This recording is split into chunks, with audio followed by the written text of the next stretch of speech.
నమస్కారం. నా పేరు doctor Arun Raghavendra. Medinine hospital ayurvedic consultation physician. Medinine అనగా మెడిసిన్, ఎక్సర్సైజ్, డైట్, ఇమ్యూనిటీ ఈ 4 పిల్లర్స్‌ని బేస్ చేసుకొని ట్రీట్మెంట్ ఇవ్వడం జరుగుతుంది మా మెడినైన్ హాస్పిటల్‌లో. ఈరోజు మన టాపిక్ వచ్చేసి ఇంతకుముందు వీడియోలో మనము యాంటీ ఏజింగ్ స్కిన్ కేర్ ఎలా తీసుకోవాలో చెప్పుకున్నాము. ఇప్పుడు వచ్చేసి స్కిన్ టైప్స్‌కి ఎలా స్కిన్ డిసీజెస్ వస్తాయి దాని గురించి ఈరోజు తెలుసుకుందాం. 3 టైప్స్ ఉంటాయి అండి. 3 అనేవి అనగా వాతము, పిత్తము, కఫం. ఈ 3 బేసెస్ మెయిన్ ఇంపార్టెంట్. సో దాంతో పాటు మన ఆత్మ గుణాస్ కూడా ఇంపార్టెంట్ అనమాట. ఆత్మ గుణాస్ వచ్చేసి సత్వ, రజస్, తమో గుణాస్. అండ్ దాంతోపాటు పంచమహాభూతాలు, సప్తధాతుస్ ఇవన్నీ బేస్ చేసుకొని స్కిన్ కండిషన్స్ అనేది చేంజ్ అవుతూ ఉంటుంది అనమాట. సో ఈ వాతంలో ఎలా ఉంటుంది? వాతంలో మెయిన్‌గా స్కిన్ వచ్చేసి బ్లాకిష్‌గా ఉండడం. పర్సన్ అనేది స్కిన్ కలర్ వచ్చేసి బ్లాక్‌గా ఉండడం, యాక్టివ్‌గా సడన్‌లీ తిరుగుతూ ఉండడం, ఒక ప్లేస్ నుంచి ఇంకో ప్లేస్‌కి అలా ఉండడం, షిఫ్ట్ అవుతూ ఉంటుంది అన్నమాట. స్కిన్ అనేది ఒక సర్టెన్ ప్లేస్‌లో కాకుండా ఒక వాతంలో వచ్చేసి షిఫ్ట్ అవుతూ ఉంటుంది అన్నమాట. ఇప్పుడు ఫేస్ దగ్గర వస్తూ మళ్ళీ లెగ్స్ నుంచి భుజం మీద నుంచి నాభి మీద నుంచి చేతుల మీద ఇలా షిఫ్ట్ అవుతూ ఉంటుంది అన్నమాట. సో ఇలా స్కిన్ కేసెస్ ఎలా ఉంటుంది? వాతంలో వచ్చేసి మెయిన్‌గా డ్రైనెస్ అనేది ఉంటుంది. దాంతోపాటు పొడి రాలడం కానీ, స్కిన్ మీద జస్ట్ ఇలా గీత పడంగానే వైట్‌గా లేయర్ రావడం కానీ ఇలా జరుగుతూ ఉంటుంది.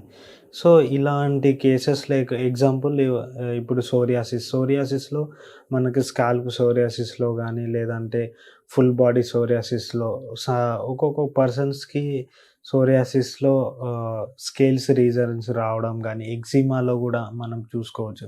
ఎగ్జిమాలో మెయిన్‌గా మనకు బబుల్స్ టైప్ వచ్చేసి స్కిన్ అంతా డ్రైనెస్ ఉండడం అలా జరుగుతూ ఉంటుంది. సో ఈ స్కిన్ టైప్ ఇలా ఉంటుంది అన్నమాట. పిత్తం ఎలా ఉంటుంది? పిత్తము మెయిన్‌లీగా వచ్చేసి రెడ్డిష్ కలర్‌లో ఉంటుంది స్కిన్ వచ్చేసి. అండ్ హాట్‌గా ఉంటుంది. హాట్‌గా అంటే వేడిగా ఉండడం. అక్కడున్న లేయర్స్ ఇప్పుడు స్కిన్ ఏదైనా ఇష్యూస్ వచ్చేసినాయి అనుకోండి. ఇప్పుడు ఎగ్జాంపుల్ ఎగ్జిమాలో వచ్చేసి బబుల్స్ టైప్స్ స్కిన్ వచ్చేసి ఆ చుట్టూరుగా రెడ్డిష్ అవ్వడం కానీ, లేదు అంటే మంటగా ఉండడం కానీ దాని ఒక లక్షణాలన్నమాట పిత్తం వచ్చేసి. ఒక్కోసారి ఈ 2 బేస్ చేసుకొని కూడా వస్తుంది. వాతము, పిత్తం ఈ 2 బేస్ చేసుకొని కూడా స్కిన్ డిసీజ్ అనేది వస్తూ ఉంటుంది మనకు తరచుగా. ఇప్పుడు కఫం గురించి మాట్లాడుకుందాం. కఫం వచ్చేసి మెయిన్‌లీగా స్కిన్ కలర్ వచ్చేసి యెల్లోయిష్ కలర్‌గా అండ్ వైటిష్ కలర్‌లో ఈ 2 రీజన్స్ బేస్ మీద స్కిన్ స్మూత్‌నెస్‌గా గానీ, కోల్డ్ ఇన్ టచ్ గానీ ఇలా దీని యొక్క లక్షణాలన్నమాట. సో దీని యొక్క లక్షణాలలో మళ్ళీ ఇక్కడికొచ్చేవరకి ఎక్కువ స్కిన్ ఇష్యూస్‌లో వచ్చేవరకి కఫంలో వచ్చేసి ఇచ్చింగ్ అనేది బాగా తరచుగా వస్తూ ఉంటుంది. మార్నింగ్ స్టార్ట్ అవుతుండంగానే మళ్ళీ ఈవినింగ్ దాకా కంటిన్యూయేషన్ స్కిన్ ఇచ్చింగ్ రావడం గానీ, ఇరిటేషన్ రావడం గానీ దీని యొక్క లక్షణాలన్నమాట. సో మళ్ళీ దాంట్లో సైకలాజికల్ బేస్ కూడా ఉంటుంది. సత్వ, రజ, తమో గుణాస్ గానీ. సత్వ గుణాస్‌లో వచ్చేసి ఎప్పుడైతే సత్వగుణాల్లో మనం తేలికగా, ఆనందంగా, ఉల్లాసంగా ఎలా ఉంటుందో మనసు అనేది అలా ఉంటుంది అన్నమాట.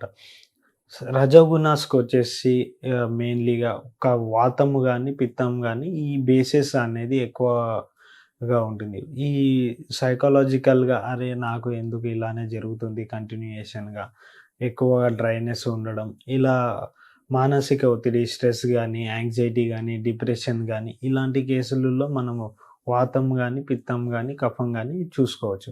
అదే ఎక్కువగా కఫం పెరిగింది అనుకోండి, ఎక్కువగా సైకాలజీ తమో గుణాస్ రీజన్స్‌లో ఎక్కువ ఉంటుంది. తమో గుణాస్ రీజన్స్‌లో ఎలా అంటే, అరే! నాకే ఎందుకు ఇలా జరుగుతుంది తరచుగా, డిప్రెస్ అయిపోవడం, ఎక్కువ కాస్మెటిక్స్ ప్రొడక్ట్స్ వాడినా గూడా సెల్ఫ్‌గా ఇబ్బంది పడడం, ఎవరికి ఇంట్రోవర్ట్‌గా ఫీల్ అయిపోయి ఎక్కువ ఎవరికి ఎక్స్‌పోజ్ చేయకపోవడం వల్ల గూడా ఈ కఫగున్నాస్ లక్షణాలు ఎక్కువగా. ఇంకొకటి ఏంటంటే జెలసీగా ఫీల్ అవ్వడం గూడా జరుగుతూ ఉంటుంది. ఇతరుల గురించి ఆలోచిస్తూ ఉండడం, వాళ్ళు ఏమనుకుంటారో, వీళ్ళు ఏమనుకుంటారో, దానివల్ల కఫ లక్షణాలు ఎక్కువ అయిపోయి సైకలాజికల్‌గా గూడా స్కిన్ అనేది డ్యామేజ్ అవుతా ఉంటుంది.